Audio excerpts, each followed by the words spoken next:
नमस्कार दोस्तों world of singles की सीरीज में आज जो जन्म कुंडली आपके सामने प्रेजेंट करने जा रहा हूं, ये जिस पर्सनैलिटी की है उनको हिंदुस्तान में या दुनिया भर में कौन नहीं जानता। वो कांग्रेस आई पार्टी के प्रमुख श्री राहुल गांधी जी की जन्म कुंडली है।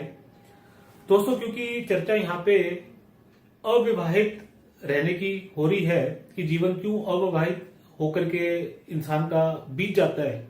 कई बारी उसमें कोई मजबूरी छुपी होती है, कई बारी कोई उद्देश्य होता है, परंतु होता तो सब कुछ ऐसे ग्रह युगों के चलते ही है जिसकी वजह से चाहे या अनचाहे शादी हो नहीं पाती। दोस्तों, जब आप किसी कॉमन इंसान के बारे में बात करते हैं तो आप ये सोचते हैं कि ठीक है, इसकी शादी अगर नहीं हो पाई, उसके पीछे करियर कोई वजह रहा होगा, पैसा, बीमारी, हालात। लेकिन जब आप इतने बड़े घरानों के सक्सेसफुल लोगों के बारे में बात करते हैं तो ये जानना बहुत जरूरी है कि वो क्या योग हैं जिनके चलते कि इनका विवाह हो नहीं पाता या होने की कोई संभावना भी नहीं बनती। क्योंकि हमारी इंडियन सोसाइटी ऐसी है कि इसमें जब भी किसी की शादी नहीं होती तो उसमें इतनी अफवाहों का बाजार गर्म हो जाता है कि जिसमें नई नई बातें, अलग अलग बातें, गॉसिप्स बना करके बताई जाती हैं, सुनाई जाती हैं, बेची जाती हैं। दोस्तों, ये जानना बहुत जरूरी है। आइए मैं इनकी कुंडली से आपको वो चीज क्लियर करता हूं कि ऐसे क्या योग है। दोस्तों, ये तुला लगन की कुंडली है जिसमें लगन में बृहस्पति बैठे हैं वक्री होकर के अपनी शत्रु राशि में। 7th हाउस में नीच के शनि बैठे हैं जो कि विवाह के भाव में बैठे हैं। 1-7 एक्सेस में दोस्तों हमने हमेशा देखना है बृहस्पति, क्योंकि यहाँ पे छठे भाव के कारक हैं। छठे भाव का जब भी संबंध लगन से और सप्तम भाव से होगा तो जैसे कि हमने पहले भी चर्चा करी थी कि इसके अंदर में शादियां हो नहीं पाती, या रिश्ता अगर कहीं पे आपका जुड़ता भी है तो वो रिश्ता क्या टूटेगा। इसमें आप देखेंगे बृहस्पति छठे भाव के स्वामी होकर के लगन में बैठे हैं और 5वें भाव के स्वामी शनि को देखते हैं। यानी कि कभी भी जीवन में किसी के प्रति आकर्षण होगा या दोस्ती होगी तो वो शादी तक पहुंच पाए, ये मुश्किल ही है। इसमें आप ये देखेंगे कि जो इनका चौथा भाव है, चौथे भाव के भी स्वामी शनि है जो कि नीच के बैठे हुए हैं, तो उस वजह से भी दृष्टि बृहस्पति की उनपे कोई शुभ नहीं मानी जाएगी, तो वो प्रॉब्लमैटिक ही है। 5th हाउस जो कि संतान का होता है, यहाँ पे आप देखेंगे कि ये राहु केतु एक्सेस में आया हुआ है और इसमें कोई शुभ प्रभाव नहीं है। बृहस्पति की दृष्टि है परंतु वो भी एक खराब योग बनाती है। वैसे तो अगर युति होती है तो गुरु चंडाल योग बनता है, लेकिन फिर भी बृहस्पति की वक्री दृष्टि राहु पे कोई अच्छी नहीं मानी जाएगी संतान के मामले में। इसमें आप देखेंगे कि जो 8th हाउस है वो 10th हाउस में उसका लॉर्ड आ गया शुक्र।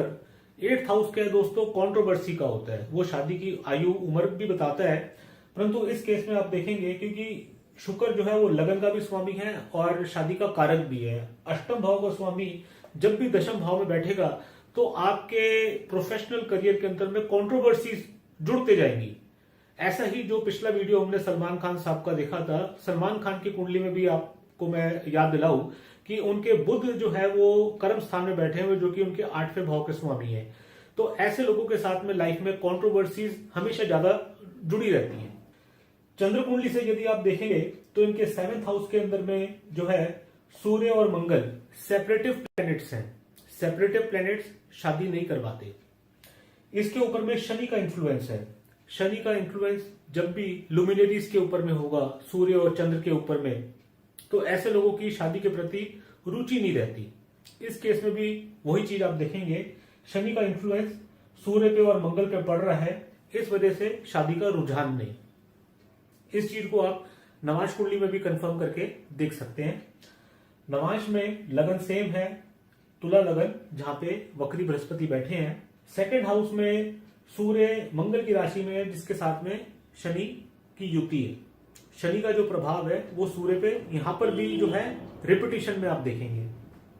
7वें भाव के स्वामी छठे भाव में आ गए बृहस्पति की राशि में और वक्री बृहस्पति से देखे भी जा रहे हैं और साथ ही में शुक्र को भी देख रहे हैं जो कि विवाह के कारक होकर के नीच के हैं अपने 12वें भाव में।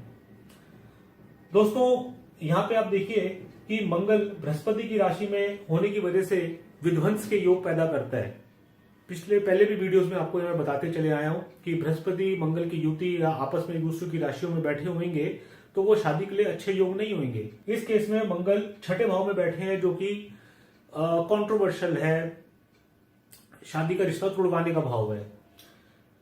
7वें भाव के स्वामी होकर 6ठे भाव में आ गए और यहां से शुक्र को देख रहे हैं जो कि अपनी नीच राशि में है। दोस्तों ये सारे कॉम्बिनेशन जब आप देखें हैं तो इससे आपको क्लैरिटी आ जाती है कि शादी के प्रति पहली बात रुझान नहीं, शादी होने की संभावना भी बहुत कम है। हाँ ये बात जरूर है कि आने वाले समय के अंदर में अगले 2 से 3 साल के बीच के अंदर में ऐसे ग्रह दशा इनको मिलेगी जिनके चलते एक संभावना बनती है कि इस पीरियड में इनकी शादी हो जाए। बाकी की चर्चा अगली वीडियो में आपसे करूंगा। आज की चर्चा सिर्फ अविवाहित रहने की थी, वो इनकी कुंडली में जो पैरामीटर्स हैं वो मैंने आपको आज समझाए हैं। यदि आपको वीडियो अच्छा लगा हो तो आप इसे लाइक कीजिए, दोस्तों में शेयर कीजिए, कमेंट कीजिए, चैनल को सब्सक्राइब कीजिए, अगले वीडियो की प्रतीक्षा कीजिए। यदि मुझसे परामर्श की आवश्यकता हो तो अपने नंबर्स आपसे शेयर कर रहा हूं, आप कभी भी मुझसे कॉन्टैक्ट